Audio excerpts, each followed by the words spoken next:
Welcome back to Exploring Whiskeys. Today, Adam's gonna show us the October cocktail. Cocktail. So we're gonna go a little bit different. We're going to Scotch world. We're going to Scotch world. Yeah. So what are we doing for October? It's called the Grape Scotch. Grape Scotch. It's kind of hard to say it without like the Back to the Future. Grape Scotch. Yeah. Okay. Doc Brown. Brown. Yeah. Grape Scotch. Yeah. As soon as I started making this, every time I said, "I'm gonna make a grape Scotch." Yeah. All right. So what's the fun parts here? Parts. We've got muddled grapes. So the whole sort of the backbone is muddled grapes. Okay. We've got a. Which a lot of grapes, a lot of scotches do use wine finishes, so there's a play there, right? Yeah. Nice. Yeah. Very Goes well cool. together. Some lemon juice, some simple syrup, some spice here. We got a little bit of ginger syrup. Yeah. It's good stuff. Very good. Peychaud's on top, so let's go. Let's get it. All right, so we're gonna step away and we'll let Adam do his magical thing. All right, the Grape Scotch. Not much history around this drink. This is an old drink. I found this on social media. Bartender I like to check out on Instagram. Ed_Tales is a English bartender. Does a lot of really cool things. I first stumbled upon his recipe for an Enzoni, which is an old Italian cocktail, which is very similar to this drink. So I think he made a riff on that. Muddled grapes, Campari, gin, but very similar, subbing out the main spirit. So, but like I said, not much history. But after I made it, it's great. Profiles, play around with the grape and the Scotch does really well. So today we're going to be doing it with a Glenlivet Caribbean Reserve cask. Has been reviewed. Check out the an earlier. So ingredients, like I said, we got the Glenlivet Caribbean Reserve, lemon juice, simple syrup. We're going to do a little bit of a half and half of the ginger and regular simple syrup. Well, my favorite, the turbinado simple syrup. It's an ultra-rich turbinado simple syrup. Gonna kind of cut that spice back a little bit. And Peychaud bitters, you do a nice little float of Peychauds on top. It looks really great at the end. So what you're gonna need to make the cocktail, of course, a shaker. You're gonna muddle some grapes, so you're gonna need a muddler. You're gonna need some beautiful green grapes. These guys are ginormous. The recipe calls for 6 to 8, but these guys are huge. I think 4 to 5 is plenty, depending on the size of your grapes. Jigger. We've got a strainer because you're going to have some fruit, you're going to have some ice. You're going to want to double strain. At the end, there's some soda water, and the Peychaud, you want to mix it up with your bar spoon. So, all right, let's get started. Like I said, you're going to muddle some grapes, so we're going to put 4 of these guys in here.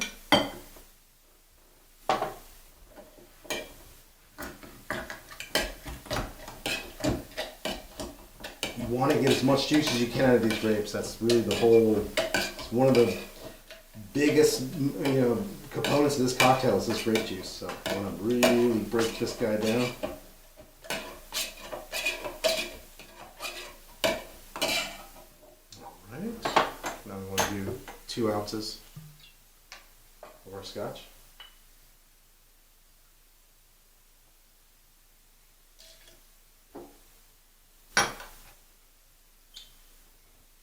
The recipe calls for 0.83. We're going to do, what I normally do when I make this is I go to 0.75, get that meniscus over a little bit, 0.75, shooting for about 0.8 ounces. But you know what, if you go 0.75, it's going to be a little bit more spirit-based, which I think that's how we like our cocktails anyway. So you want to taste the spirit. So, but yeah, 0.75 lemon juice. 0.75 of simple. Like I said, I'm going to do a little blend. This horse kick spiritless stuff it's pretty potent, it's pretty spicy. We've used it before, so I'm going to do 1/4 ounce of that. Finish it off with the regular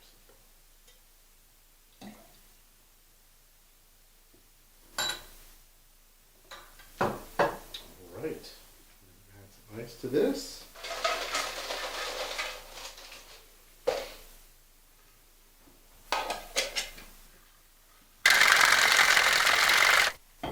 This is served in a Collins glass. Fill it up all the way with ice. Like I said earlier, we've got some muddled grapes in there, so you're going to want to double strain this.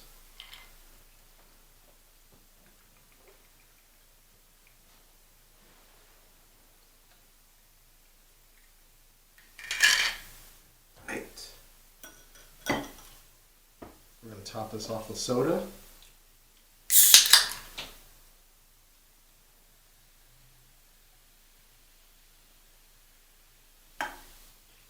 You don't have to mix this drink, but like I've said before, you pour some effervescence on top. The first sip of this drink is all going to be bubbles, so incorporate that in, mix it up. Last but not least, you're going to float about 5 to 8 dashes of your Peychauds on top. A little bit more than that. You're going to express lemon on top.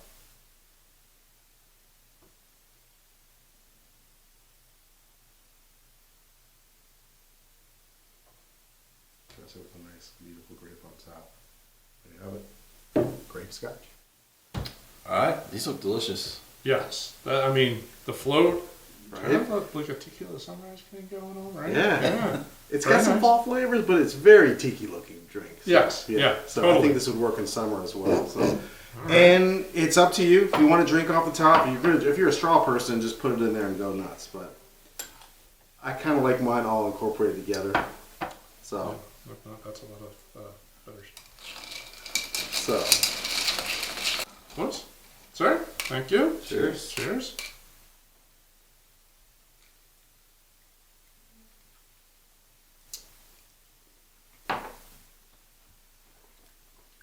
Oh, there it is. The Yeah. grape How took a much? second. yeah, It took a second. The ginger comes through a little bit in the very beginning, and then that kind of disappears, and all the green grape juice Yeah. like slides in. you might need all.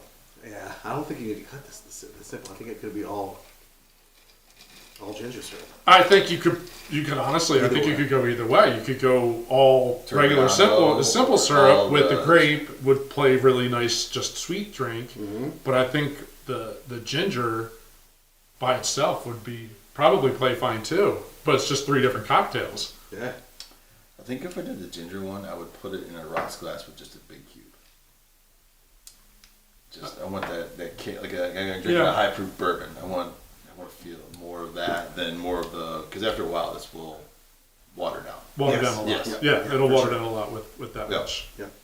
smaller ice cubes. I tried with Jameson, other than Okay. this, but that's the only ways I've tried it. I haven't had it with the bourbon yet. I don't know. I don't know Bourbon if might it's be a gonna little play too with that. strong over Yeah. the grape notes versus, like I said, Scotch tends to have a lot of grape notes because they're usually sherry casks or something like that. Yeah. So I like that ginger at the end. Mhm.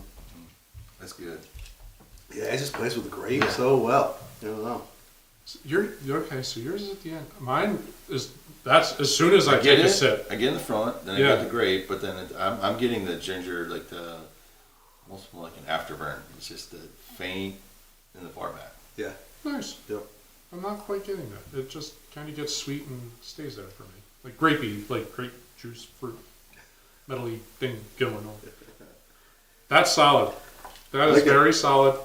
You know, if you're on a beach holiday or something like that, that's probably October might be a little late. Yeah. A little late for this guy. Yeah. Even This is though this is more probably late summer, Yeah. but Yeah. depends on Next where you're time at. this is It's September. probably still late summer. It's supposed to be pretty hot. This one you could probably make it a pitcher. You probably Pitcher right on the table. Yep. Yeah, That's what- and you could then you but could leave do a the shorter glass for sure. and you could also leave the grapes in there for the effect of like a sangria Oh, type thing. yeah. And there's scotch in there, but it's not a whiskey forward. What about No, the it's not what about the whiskey purple grape? Yeah. They say strictly green or The recipe called for green, but Okay. I've been doing that drink that I made or mentioned before, the Anzoni with red grapes, and it's even sweeter. I think it's even a sweeter we were grapes. talking before the cotton candy grapes. Gosh, Yeah, yeah. that might be too little too, that might be too much. that's a lot of sweetness. All right. Yeah, late summer drink, some fall flavors going on, but this could, I think this is a summery end of summer. Tail the end. summer. Tail end. Tail Tail summer. Tail end. transition. Perfect. Yeah. All right. Great Scotch. Great Scotch. Had to be done. All right, so Grape Scotch, October cocktail. Very nice. Did not disappoint. No, For sure. absolutely delicious. Yeah. I love the combination of the flavors, though. Yeah. You see, obviously seen before we started the show. I was like, how are all these going to play together? Yeah. And they played really well. Yeah. Really well together.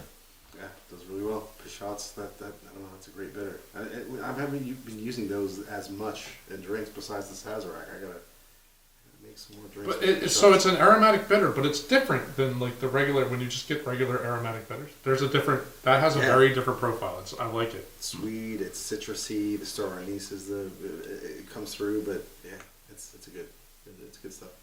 It's hard to keep talking because I want to keep drinking. Yeah. No, let's wrap this one up so we can finish it. So, all right, Adam. Well, kudos to the October cocktail again. I was skeptical, but man, you did a good job with this one. Yeah, it definitely Thank you, pulls boys. off.